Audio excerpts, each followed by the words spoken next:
We're going to talk today, Be'ezrat Hashem, tonight, on the minhag of the night of Tu B'Shvat, the night of Tu B'Shvat. And before we do that, we just want to remind you, if you have questions, remarks, wholly positive, of course, you can reach out at, where are we? Rabbi Gaon. That's it, sorry. RabbiGaon@gmail.com. You see, I forgot this. RabbiGaon@gmail.com. And if you could help us tremendously, it will be appreciated at Yeshiva Etzion.com. We have a PayPal account, and it will help us. And it will be greatly appreciated. And it is greatly appreciated. But I do want to encourage you all to write, to ask. It means a lot to us. So why do we eat fruit on Tu B'Shvat? In the morning we did one segment explaining the halachic issues of Tu B'Shvat and the month of Shvat altogether. Be'ezrat Hashem will continue with it tomorrow. However, now we're going to get, since it's night, we get more into the mystical aspects, right, Rebbe? Of why we're doing things. It's really, for me, it's a phenomenon, the whole order of, the whole seder of Tu B'Shvat that we do, how in recent years it really picked up, just like out of nowhere, kind of. We always had dry fruit, and we did certain things, but now it's like, it's really out of control. It's interesting. So the question is, why do we do that? So, to make a long story short, we have to say that, of course, it has to do something with redemption. There's a reason for that. So, we said that the first day of Shvat, which is Rosh Hashanah La'ilan, as Bet Shammai says, and Bet Hillel says no, in the 15th. We mentioned it's a Mishnah in Masechet Rosh Hashanah, Machloket Bet Shammai or Bet Hillel in regard. But the minhag of doing the seder, like a seder Pesach almost, on Tu B'Shvat, and to eat all kind of fruits, and especially fruits. Some say fruit of Eretz Israel, from Eretz Israel directly. Some say fruits in which the land was blessed by, as mentioned in the Torah. Chita, seorah, barley, wheat, barley, geffen, grapes, rimon, pomegranates, etc., etc., etc. You can eat those. That is really started to become more established, or we can almost pinpoint it to the Mekubalim in Tzfat, those sages that lived in Tzfat during the time of the Arim. Beyond that, at the time, Tzfat was not a Lubavitch center, it was more of a Kabbalah center. I had to put it in. It was, I mean, you're Sephardi, you don't have to worry about it, right?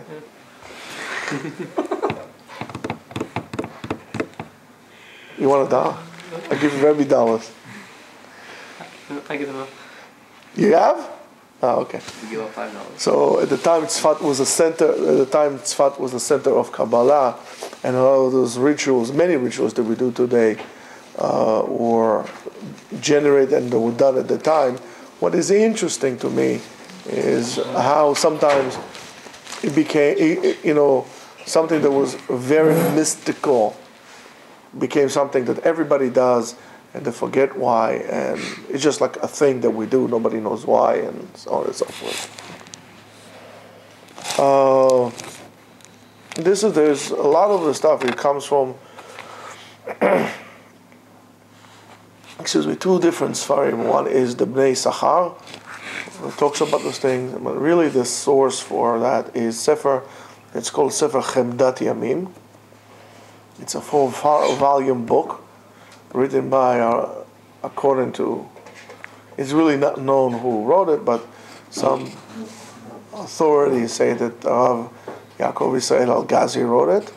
There was a debate on who wrote this book. And a lot of the rituals are mentioned there with tremendous mystical application to how to do things and so on and so forth. And that's not what we get into today. In Magen Avraham, on the Magen Avraham on the Shulchan Aruch, writes that the Ashkenazim, נוהגים האשכנזים להרבות במילי פירות של אילנות. That the Ashkenazic minhag was to have a meal or to have a lot of fruits, tree fruits. Why am I saying tree fruit? For fruit tree, no, fruit from the tree. Why? Because there's fruit that grows on vines, not only on trees. Like, for example, grapes. Do you know, by the way, any other vines that give fruit? Tomatoes, you're right. Tomatoes are fruit, they're not a vegetable. So, tomatoes, kiwis, many other things like that. And it says, נוהגים להתאסף בבית, people gather in the house, כל משפחה, every family, all the members of the family get together, לאכול בצוותא, to eat together, כל מיני פירות המצויים, any kind of fruit that you can get your hands on. So it's a very difficult thing to do if you take in mind the time that it was written in the Magen Avraham, and you're talking about the dead winter in Europe. There's a big thing to get fruit. So, וכן משתדלים, then we make an effort, להשיג בכסף מלא, to pay, all מיני פירות שאינם בנמצא, all kind of fruit that are not in season, pay as much as you can to get whatever you can. ומרבים לספר לבני הבית ולילדים, ולכל המשפחה מנפלאותיו יתברך, and you have to tell, not you have to, it's good to tell, or to explain to the members of the house and to the children how gracious and how awesome HaKadosh Baruch Hu is. איך שברא כל פרי ופרי ליהנות בו בני אדם. If you look at how amazing HaKadosh Baruch Hu is to us, that He created every fruit, and many types of fruit for us to eat. And it's really amazing how you don't see, for example, let's say grapefruit, or like, I don't know, black fruit or something. You know, you don't usually see those things. All the fruits, the colors are amazing. Grapes come with the assortment of colors. It's all ta'ava la'inayim, the eye, ooh, that's beautiful. There's nothing nicer than to go to a market and to see a whole row of vegetables and fruit and smell. It's amazing how, in a way, seductive fruits and vegetables are, just so we can eat it. Of course, מדברים דברי תורה. You have to speak Torah. וסיפורי מעשיות, and all kind of stories that are associated with Tu B'Shvat. והוא עניין גדול מאוד לחינוך הילדים. And it says it's a very big thing to involve in such activity to educate your children. ברוך אתה אדוני מלך העולם שכל יום בדברו. If you think about it, it's a very wonderful activity because it's not a holiday or Shabbat that you have to say Kiddush and all these things, and it's very strict and so on and so forth.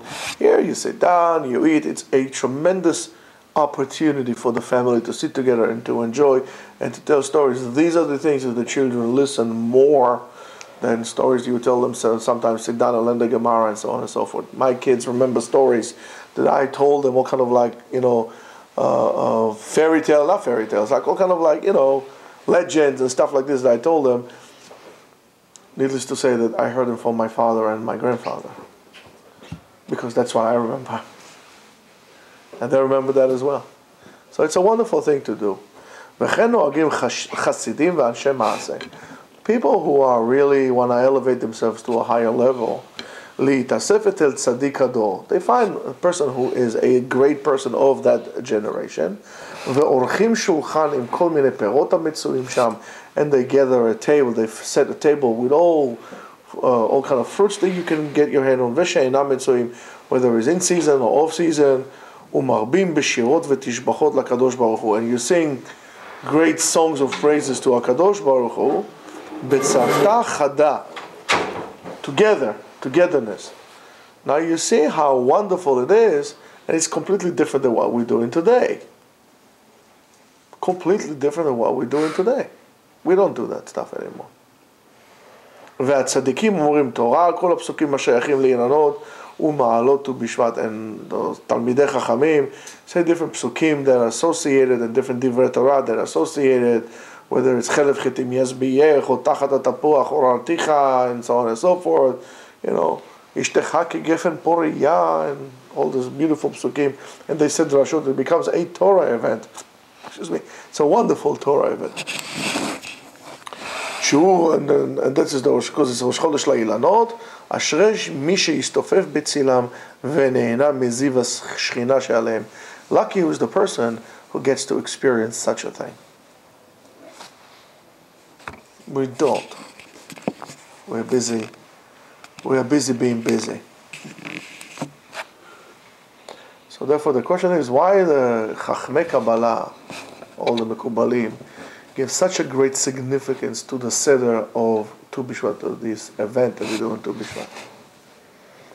And what if there is any significance to eating fruits, specifically those fruits that Eretz Yisrael was blessed by, as we say, gefen, you know, grapes and figs and dates and etc., etc., etc. That desire and the longing to eat fruit that is or symbolizes or associated with Eretz Yisrael was at least engraved in the Jewish awareness and Jewish essence throughout the generations. What do I mean? When we say bracha me'en shalosh, the bracha that we say after eating either mezonot or drinking a gefen, or the brachot shenishtabcha b'hem haaretz, fruits that Eretz Yisrael was blessed by, we say v'ha'alenu letocha usamchenu bevinyana, please help us come back to the land, to our land, and we're going to rejoice in the building of this land. V'nochal mipirya v'nizba mitova, we're going to eat from it and we're going to feel content from its fruit. I mean, because sometimes you eat and you feel like you're eating no nourishment in that. It's just you eat and you eat and you eat and like you're eating air. What's the matter, David? You have gas? You can wait with a soda. What'd you eat? What'd you eat? Chinese food? Oh, nice of you. How about us? You got anybody likes Chinese food? Jews love Chinese food. You know why in Christmas there's a minhag in America for Jews to eat Chinese food? You guys don't know? Or New Year's or Christmas, one of those nights. Christmas. You know why? Because at the time they lived in the Lower East Side, and Lower East Side is really borders with Chinatown. And that was the only restaurants that were open, the Chinese restaurants. So Jews on that day eat Chinese food. You didn't know that, Rabbi? Anyway, so the dream of going back to Eretz Yisrael after being in exile for so long is associated in eating of the fruit of Eretz Yisrael. So now you see people say, it's really better if you get fruit from Eretz Yisrael. It's different. I told you, I one time my wife made a certain salad, it was on Pesach a few years ago, and she put olive oil. And I tasted the salad, I said to her, where'd you get this olive oil? And she said to me, why? I said, it tastes just like in Israel. And she says, it is from Israel. It's different. You really need to experience eating fruit in Israel. There's something ridiculous about it. It's good. Natural. No natural. They put chemicals, they bombard it. It's like, don't worry about it. Oh yes, they do. There's no FDA, there's no nothing. They bombard the thing, who cares? But for whatever reason, it tastes so good. Watermelons, melons, tomatoes. Wow. Olives. I got each and every one of them. tastes good. Even coriander, I love coriander. Tastes different there than here. It's the same coriander. It tastes different. You feel that extra Eretz Israel ingredient in it. I cannot explain to you. I really can't. I mean, tomato is a tomato. Tomato is not a tomato. There is tomato. Not all tomatoes were created equal. Stuff from Eretz Israel is just different. Cucumbers, it's Why, you want to front of action for tomatoes too? It's not going to happen. So, some people say yes, you have to eat, if you can, of course, fruit from Eretz Israel for that matter. Some say no, this is symbolized. It's all a symbolism that we do it like that. And so, therefore, what is the real secret of eating this fruit? What's the inyan with that? One needs to understand that the redemption of which we are all expecting to receive is associated in eating the fruit, specifically. Why? Because the root of all the problems in the world, which is the chet, the sin of Adam HaRishon, the first man, is associating with eating fruit from the tree. Now you think about it. HaKadosh Baruch Hu commended man, Adam, to eat from all the fruit of the trees, besides Etz Hadat, the tree of Life. No, life, Etz HaChaim. Etz Hadat? Knowledge. And as he says, Vayitzav Elokim al Adam le'emor mechol ha'etz hagan achol tochlu. You're going to eat it. You have to eat it. Achol tochelu. You're going to eat it. So of course you can learn something from you. If you see a fruit that you really like, and you don't eat it, you might be asked, of course, after you went through the whole list of Shamayim, did you learn on time? You did all these things. And one of the questions at the end is, there was a time there was fruit you didn't want to eat because what? That was on a diet. You were on a diet, you were sick? No, we're just, you're going to give the din on that as well. What HaKadosh Baruch Hu created this fruit for? For you to eat and to make a bracha. They say that every place that you go and you make a bracha, there is a tikkun. This world, that piece of earth that you're standing on, is being fixed, is being elevated. Because now I did a bracha. I always said, okay, I never understood why Israelis especially like to go after the army. They go to all corners of the world, maybe 5 corners of the world. Not go for you, go for you. And I think it's because subconsciously, anywhere they go and they eat and they make a bracha, they fix it. So this world right now needs a quick fix-up. So anywhere they go, they eat, they make a bracha. Okay, they go to Chabad house. Okay, I'll give you that. But not everybody goes to Chabad house. But they go in and they make a bracha, they fix in that.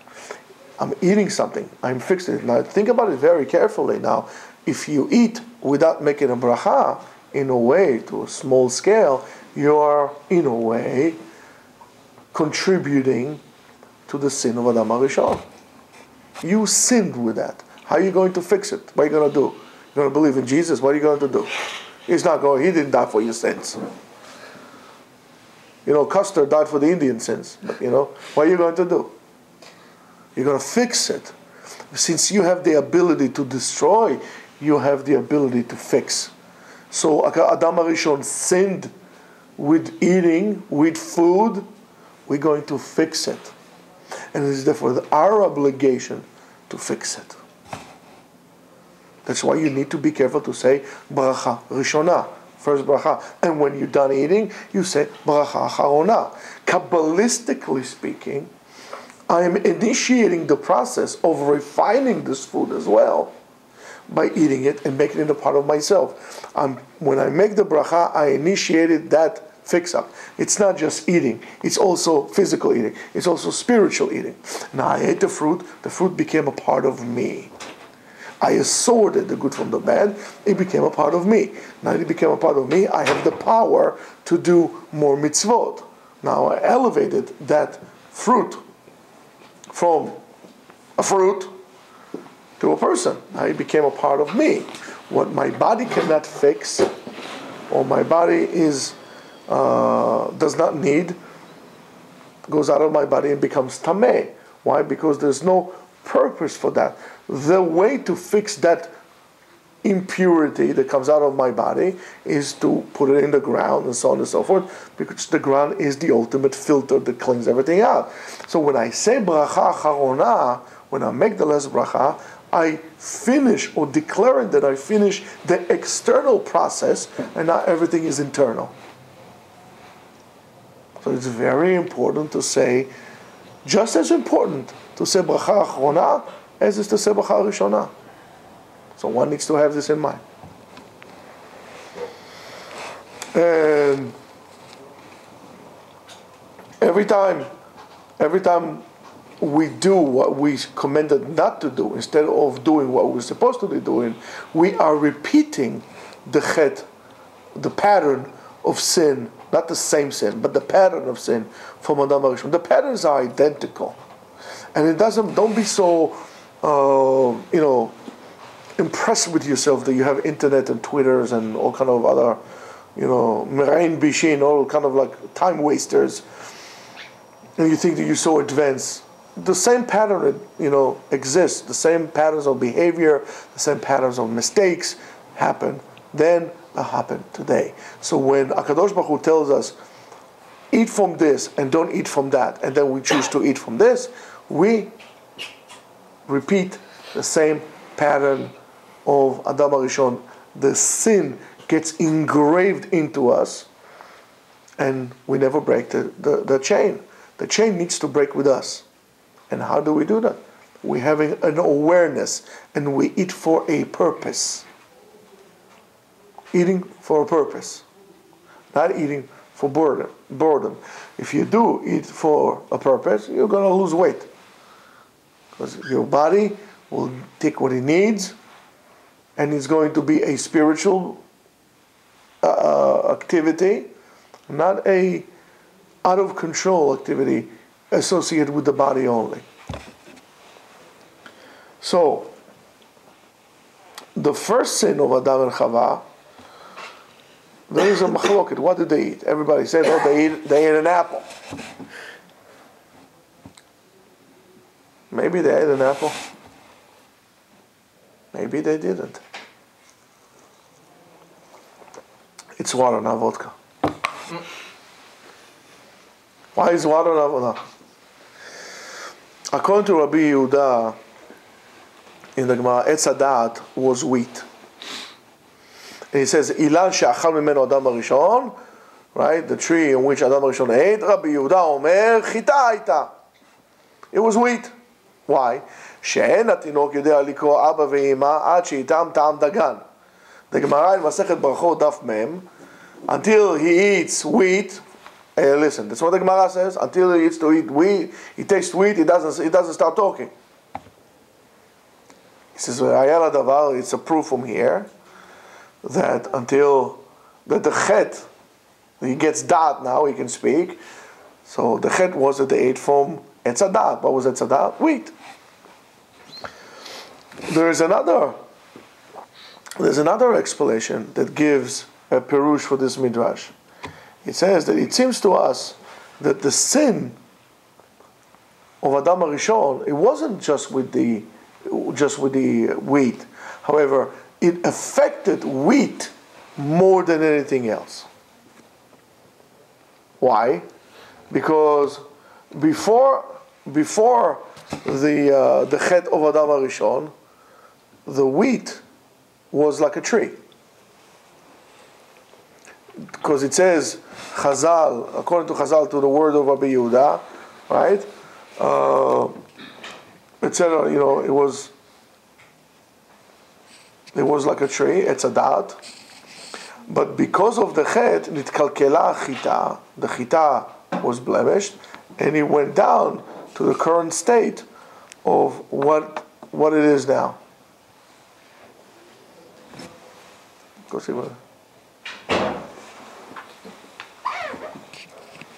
And because of that, every mitzvah achila, every mitzvah that is associated with eating, is going to be on lechem chita, on wheat bread. And all the menachot, all the offering, comes from wheat. Solid is wheat. And it's so much, why do we do so? In order to elevate, to re-elevate the chita, the wheat, to the state that it was before. That's why every korban that we do, everything that we do, comes from wheat. If I want to eat matzah made out of rice flour, I didn't do anything. And why is that? In order to bring the world back to the state that it was before. In a way, it's like the difference between the Kabbalah of the Kabbalah of the Ramak versus the Kabbalah of the Ari. The Ari says, okay, we are here. Let's go back. Let's go forward and fix the world to where it should be. The Kabbalah of the Ramak says, no, we know where we are. It's easier to trace ourselves backwards to where we were before the Chet. Here he goes, I guess, Aliba de Ramak, even though it was the Gemara. And even more so, that the Chita, wheat, will become like a tree again. As it says in Masechet Shabbat in Daf Lamed, Atida Eretz Yisrael shetotzi gluskaot. Eretz Yisrael is going to give us rolls, big bagels, with a hole in the middle, like gluska. It's like a big roll like this. Vekle milat. It's going to be tremendous amount of abundance in that. So I was thinking. It says that the wheat was etzadat, was the tree of knowledge, and because of the chet, it became an esev, grass. So let's say, what does it mean? It was a tree and became grass. Well, I was thinking to maybe it wasn't a tree and then changed into a different species. Because if you think it was a different species, that a tree became something else, that's not just nitkalkela, it means nitmaet. It went down. So what does it mean? It's very simple, I think. Grass is not just what we have on a lawn, or what some people smoke, which is very good, big no-no. Grass is also corn. And corns are like trees. Corn is high. If you ever go out of the city and you go out, where real people live, you see corn. Corn is high. It's like sometimes 7 feet tall. It's like a tree. But grass is like this high. Or wheat is like this high. So maybe at the time, before the Chet, wheat was like 7 feet tall, 8 feet tall. It was high. And the Chet caused it to become smaller. However, not necessarily. If we talk about gluskaot, so maybe the kernels were like this big and now they shrunk. But nevertheless, it's to show us that our actions affect the world not only in spiritual way, but also in a physical matter. We change the world, good or bad, we change the world. So if the chita became a grass, so therefore we could understand that from the psukim. It says, Me'achar ve'adam nitkalkel beklalat ha'avodah. How do we know that it's sweet? When HaKadosh Baruch Hu cursed Adam, what he said to him? Bezeat apecha tochal lachem. What does it mean? Bezeat apecha tochal. You're going to sweat to bring bread home. So mashma from here, the what? The Adam didn't know what bread was beforehand? Or he knew. Because he said to me, yes, HaKadosh Baruch Hu, no problem. I'm going to sweat for bread, no problem. But Kes says bread. I don't know what bread is. It means that he ate bread. He ate chita. Right? Because if not, what's the curse? He cursed him. You're going to work hard for your bread. It means that until that point, He didn't work hard for it, so he ate it beforehand. And now if you look at it, making bread requires so much effort. You need to plow and to plant and to water and to harvest. And then after you harvest, you need to start separating the kernels, and a whole bunch of processes to the kernels themselves. Then you grind them. And then you take the flour and you put the water and the yeast and you bake and you make the dough. Then you have the bread. There isn't another type of food that so much work goes into. It was just bread. Now you understand also why Jews act with so much respect to bread, that we won't throw away bread, we'll wrap it, and so on and so forth. Because I do believe that there is such thing as Yirat Shamayim and Yirat Chet. Yirat Chet is I'm afraid of the sin, I don't want to get whacked. Yirat Shamayim is I'm seeing the greatness of HaKadosh Baruch Hu does for me. So his greatness is so unbelievable, and his kindness is so unbelievable, that I'm full with awe and amazement at this great thing that God is doing for us. So Yirat Shamayim, Rabotai, starts first of all with what? With being appreciative. You cannot be a person Yireh Shamayim if you don't know how to appreciate what someone or something did to you. If you are an ungrateful person, you keep all the mitzvot, but you're ungrateful. So maybe you Yerechet, you fear of punishment, but Yirat Shamayim you don't have. And again, Yirat Shamayim, start appreciating what people do for you. Look at what HaKadosh Baruch Hu is doing for you. כשם שמברך על הטוב, כך צריך לברך על הרע. You make a bracha for the good and the bad, with the same enthusiasm, because you're recognizing the hand of Hashem in everything that there is happening to you or is happening around you. After appreciation, you have to start developing something else, and that's called responsibility. But that's the key for Yirat Shamayim. To be a God-fearing person is to be appreciative. Never be ungrateful. Being ungrateful is one of the worst things to be, as far as I'm concerned. And I don't believe that a person who is ungrateful could really become a God-fearing person. It's impossible. It's impossible. If you're ungrateful to a person, you'll be ungrateful to God. It's a trait that you need to understand. You can't deviate. Oh, I'm only ungrateful for him, but I'm very grateful for him. No. If there is this ungratefulness inside of you, it would resonate itself to anything else that you do. It would take over you. That's why you are good. If you're good, you're good across the board.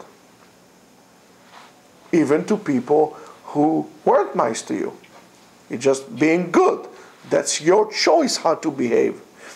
If somebody did something not nice to you and you decided to become bad, it wasn't your choice. You handed your choice to him, and now you are playing fiddle to him.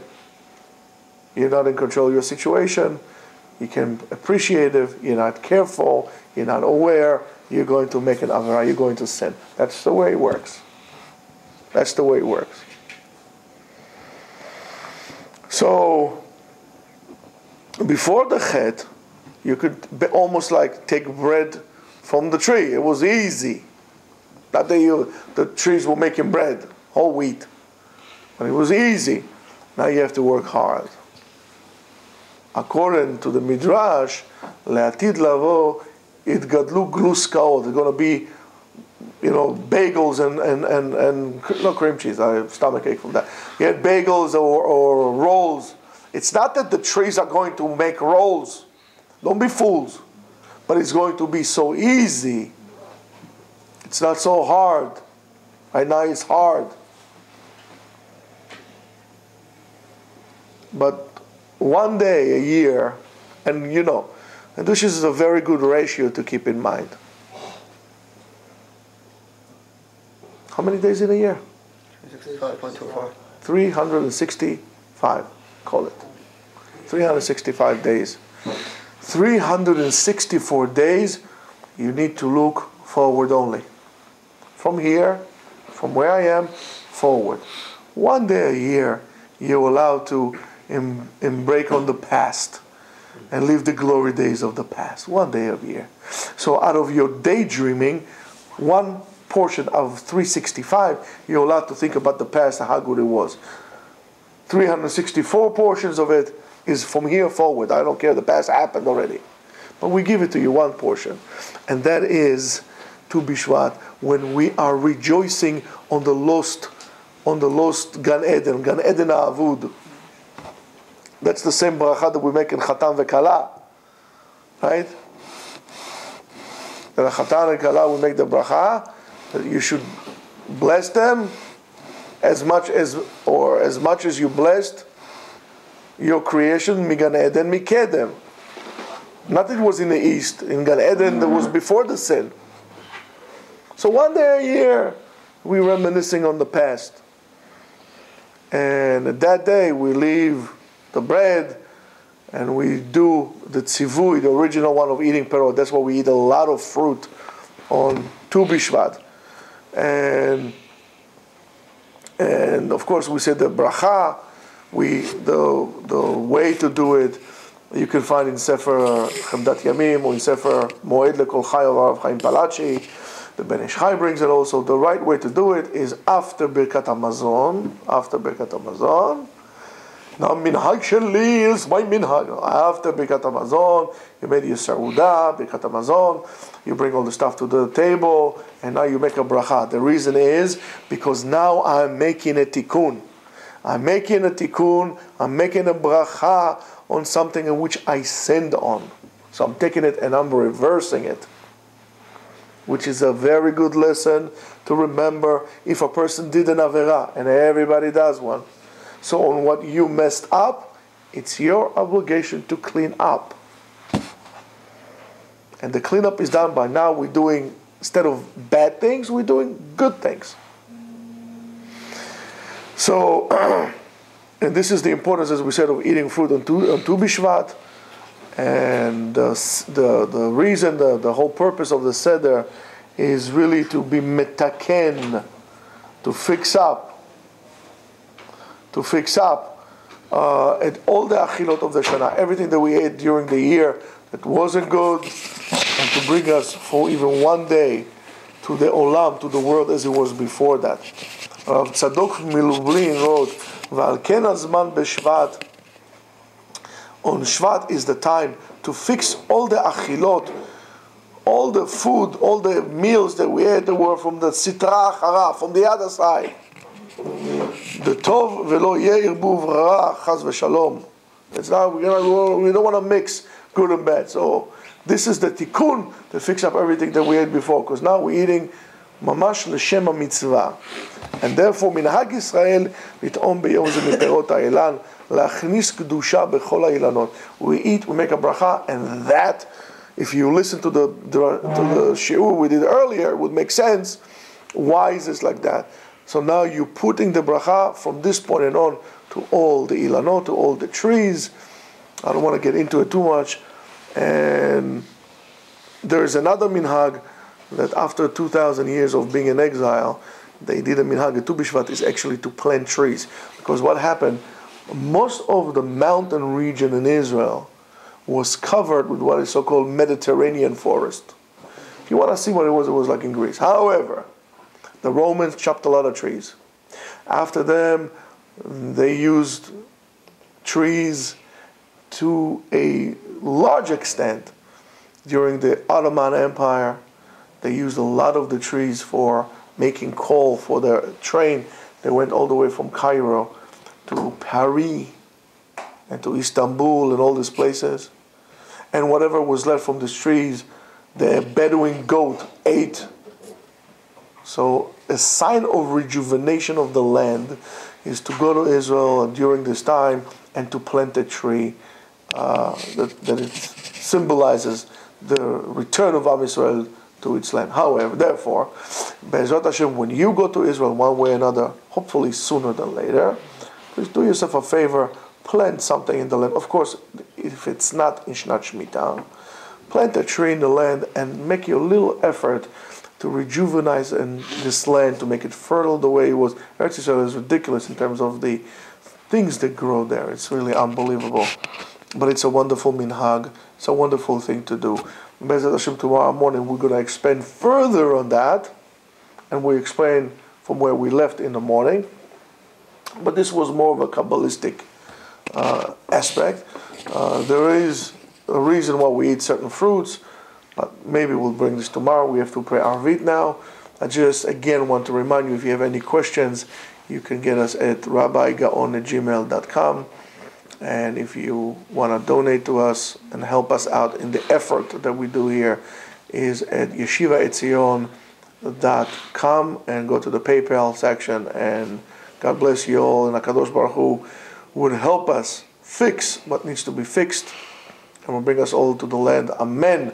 B'mirabe Amenu, in peace and tranquility, to share the light of Hashem and to shed it on the whole universe and the whole world at once. Amen.